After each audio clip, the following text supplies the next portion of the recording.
রেজিলিয়েন্টের অর্থ দুটো হতে পারে।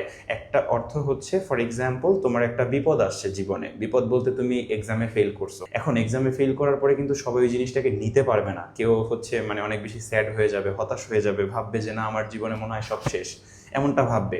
আবার কেউ একজন ফেল করার পরে বলবে যে আরে ধুর, একবার তো ফেল করছি, তাতে কি হয়েছে, আবার পরীক্ষা দিব, আবার পাশ করব, ভালো রেজাল্ট করব। এখন ওই যে 2 নাম্বার পার্সনটা, ওই পার্সনটা হচ্ছে রেজিলিয়েন্ট, মানে তার মধ্যে কোনো ধরনের তাকে নিচে নামাইতে পারে না, সে তার বিপদ আসলে, তার কোনো তোমার সমস্যা হলে সেই সমস্যাটাকে সে সমস্যা মনে করে না, সে কনফিডেন্ট থাকে, এইটা একটা অর্থ।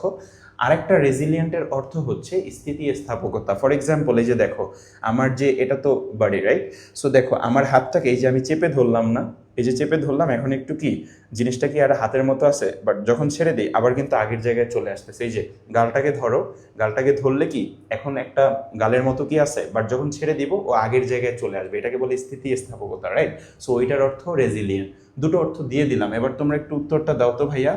ফ্লেক্সিবল আছে, ফ্রাজাইল আছে, উইক আছে, শ্রুড আছে। ওকে, আমি অর্থও বলে দিচ্ছি। শ্রুড অর্থ হচ্ছে যে অনেক বেশি, মানে ওর ব্রেনটা হচ্ছে একদম মানে চ্যাট জিপিটির মতো কাজ করে, ফর এক্সাম্পল ওই রকমের কাউকে আমি শ্রুড বলতে পারি।